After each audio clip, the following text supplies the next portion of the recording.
근데 제가 어제 잠을 못 잔 이유가 뭐냐면 이 마지막 대화였어요. 잠시만요 이러더니 택시 문을 잠깐 내렸어요. 그러면서 저를 보면서 웃으면서 말하더라고요. 엄마가 이번 생에 로또가 안 되면 태경아 내가 죽음으로 보답할게 너한테. 그러니까 너는 꼭 살아야 돼. 버티면서 알았지? 제가 그때 주저앉았어요.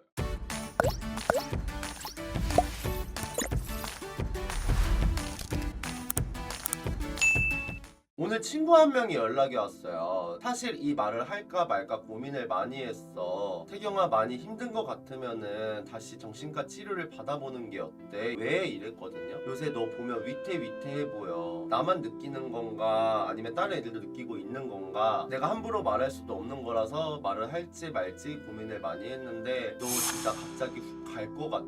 제가 예전에 너무 힘들어가지고 정신과 치료를 받은 적이 있었거든요. 요새 조금 제가 사람들 눈엔 그렇게 보이나 봐요. 근데 어제도 집에서 많이 울었어요. 눈물이 안 멈춰서 K클럽 사장님 집에 무작정 찾아간 거예요. 그래도 버텨야죠. 열심히 또 일을 하고 살아야 돼요. 화이팅! 열심히 삽시다 우리.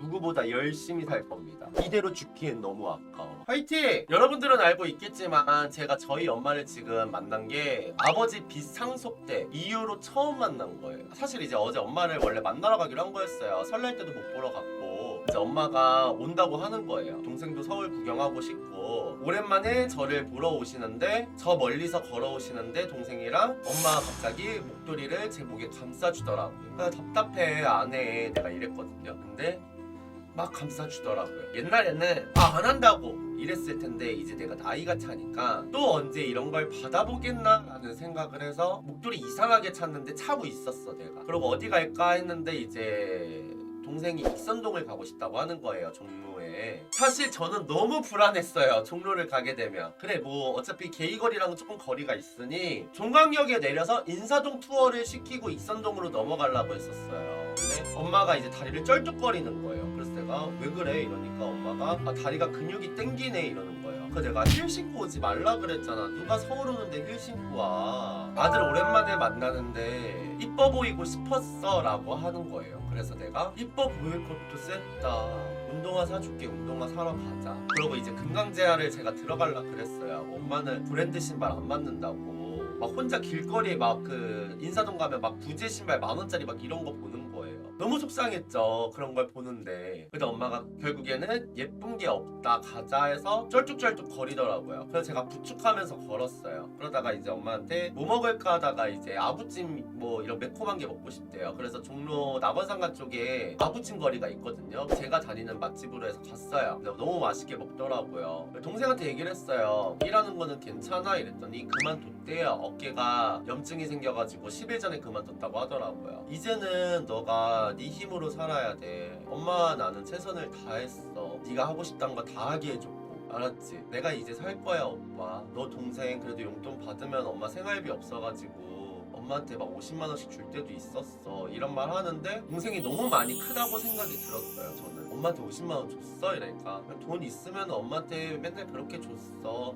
컸네. 딱 너가 지금 3살만 더 먹으면 오빠가 딱 너 나이에 널 데려왔어. 오빠는 그렇게 살았어. 내 20대의 청춘을 너하고 엄마를 위해 살았거든. 희생이라 생각하지 말고 엄마가 조금 그래도 이제 나이가 있으니 너가 조금 더 노력을 해서 엄마한테 보탬이 되었으면 좋겠어. 알겠지? 그럴 거야. 걱정하지 마. 날 걱정하지 말고 오빠는 아프지 말고 살아. 이제 익선동을 걷고 있었어요. 근데 엄마가 이제 모자 하나가 갖고 싶대요. 모자를 막 이것저것 골라줬죠. 여기저기 돌아다니면서. 그러다가 이제 엄마한테 딱 어울릴 만한 모자를 사줬어요. 그런데 엄마가 너무 마음에 든다고 좋아하는 거예요. 너무나 기뻤죠. 사실 비싼 모자가 아니었어요. 19,000원짜리 모자였거든요. 브랜드를 못 사줘서 너무 미안했는데 너무 좋아하더라고요. 그러고 있던 와중에 이제 제 친구 스봉이 전화가 왔어요. 뭐해? 이래서 나 엄마랑 동생이랑 지금 익선동에서 쇼핑하고 있어. 너는? 이러니까 나도 생일이어서 가족이랑 밥 먹고 나 근처여가지고 엄마한테 인사 좀 드리러 갈까? 이러는 거예요. 그래 와서 엄마 얼굴도 보고 가 이랬어요. 그래서 이제 스봉이 왔죠. 그러고 이제 같이 스티커 사진을 찍으러 갔어요. 그렇게 찍고 엄마가 술 한잔 하고 싶다고 하는 거예요. 이쪽 거리는 못 가고 포차 일반 쪽 거리 있는데 아시죠? 그쪽에 이제 전집을 들어갔어요. 술이 좀 취했는지 스봉한테 그러더라고요. 나는 태경이가 아까 담배를 피고 있는데 화를 냈어. 근데 태경이가 벌써 30대 중반이더라고.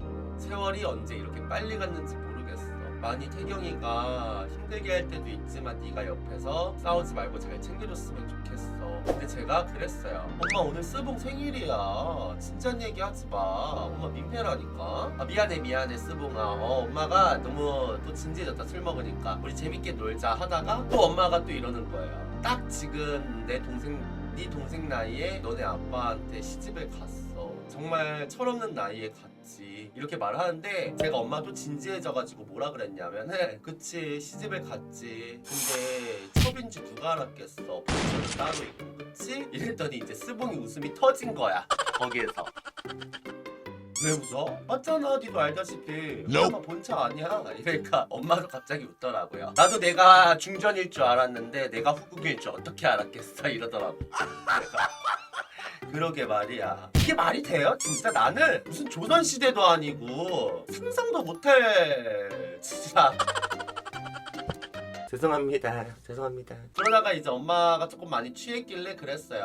엄마 먼저 가. 오늘 스봉 생일이라서 나는 스봉이랑 좀 더 있을게. 근데 엄마가 좀만 더 있으면 안 될까? 너무 오랜만에 봤는데 헤어지기 아쉬워 이러더라고요. 아니야 오늘은 그냥 가. 내일 또 새아빠 온다며. 새아빠랑 또 놀아야지. 근데 이제 엄마가 가기 전에 그러더라고요. 쇼핑백을 줬는데 쇼핑백에 밀크시슬이 한가득 있는 거예요. 저희 엄마가 제가 마담하는 거 알거든요. 그 쇼핑백을 주면서 저한테 그러더라고요. 해줄 수 있는 게 이 약밖에 생각이 안 났어. 나는 너를 이러려고 낳은 게 아니었는데 미안해 엄마가 이러더라고요. 근데 그 얘기 들으면서 울지도 않았어요. 미안할 게 뭐 있어 엄마. 나 지금 일하는 거 너무 재밌어. 미안해하지 말어. 얼른 가봐. 하루에 하나씩 꼭 챙겨 먹어야 돼 알았지? 건강 상하면 안 되니까. 알았어 얼른 가.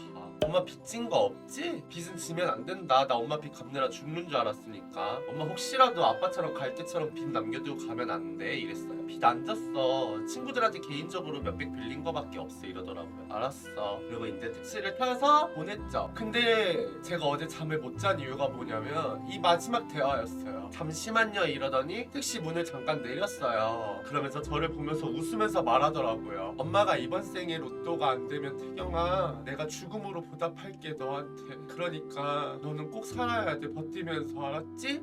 이렇게 말을 하는데 내가 빨리 가 하고 택시가 출발했는데 제가 그때 주저앉았어요. 그 죽음으로 보답한다는 말이 내가 이렇게 능력이 안 되니까 이런 말까지 듣고 사는구나 라고 밖에 안 들리는 거예요. 그래서 스봉이 저한테 그러더라고요. 만감이 교차한 거는 알아. 잘 컸잖아 네 동생도. 엄마가 미안해서 그런 걸 거야. 그러다가 술 먹을 기운도 안 나서 이제 스봉도 보내고 집에 택시를 타고 왔죠. 그리고 이제 집 청소를 하고 거실에 혼자 가만히 앉아 있었어요. 너무 생각이 나는 거예요. 그 말이. 생각하지 말아야지 하고 오늘 일찍 자야 되겠다고 샤워하고 누웠어요. 눈물이 계속 나는 거예요. 진짜. 뭐지? 왜 이렇게 자꾸 눈물이 나지? 이랬어요. 울면 안 되는데 하고 계속 얼굴을 닦았죠. 그러다가 이제 내가 왜 우는지 알았죠. 자식이 어떻게 부모님한테 그런 말을 듣고 싶겠나요? 부모님 또한 자식한테 그런 말을 듣고 싶지도 않을 테고. 가만히 앉아서 다시 곱씹어 봤어요 내용을. 엄마가 나한테 지금 많이 미안해하는구나. 내가 예전처럼 능력이 됐으면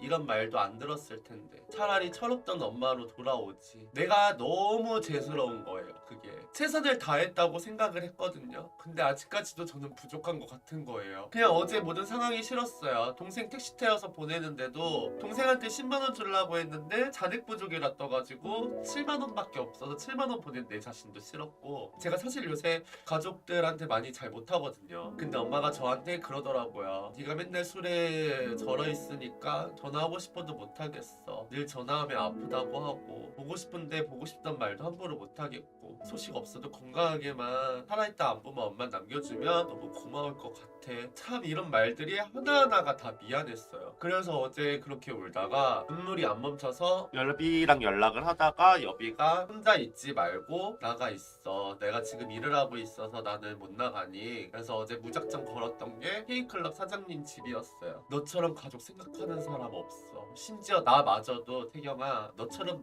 우리 가족한테 그렇게 못해. 너니까 할 수 있는 거야. 충분히 많이 노력을 했어. 엄마가 미안해서 그런 걸 거야. 오늘보다 내일이 나을 거니까 더 잘 될 거야. 그러면서 위로를 받다가 술을 먹고 누군가와 얘기를 하고 대화를 하다 보니까 그제서야 이제 눈물이 멈추더라고요. 그렇게 아침까지 웃고 울고 하다가 집에 와서 잠들고 방송을 켰어요. 저는 제가 말하고 싶은 건 그거예요. 저는 정말 열심히 잘했다고 생각을 했어요. 가족한테 그리고 동생한테도. 근데 너무나 커버린 동생을 보면서 대견하다라고 생각을 많이 했고 좀 더 열심히 이제 내 품을 떠났으니 서운하다는 생각도 많이 했죠. 이제 원망은 안 하겠지? 동생이 20살 때 그런 생각을 했었는데 어제 엄마한테 그런 얘기를 듣다 보니까 아직은 내가 많이 모자르구나, 내가 많이 부족하니 이런 얘기를 듣고 있구나, 내가 빨리 성공을 해야 될 텐데 이런 생각을 하다 보면서 계속 더 우울해졌었던 것 같아요. 제가 어제 웃으면서 사장님한테 그랬어요. 두 번 다시 당분간 가족 안 만나겠어. 가족 만나면 슬럼프 올 것 같아. 사실 어제 엄마 봤었을 때는 한 번도 눈물 한 방울도 안 흘렸거든요. 어제 엄마 봤을 때는. 근데 이제 어제 택시에서 창문 내리고 했던 그 말 때문에 하루 온종일 울었던 것 같은데 저 열심히 살아야죠. 제가 다시 예전처럼 가족한테 도움이 될 수 있는 사람이 되게끔 열심히 살아야겠다는 약간 이런 생각밖에 많이 없는 것 같아요.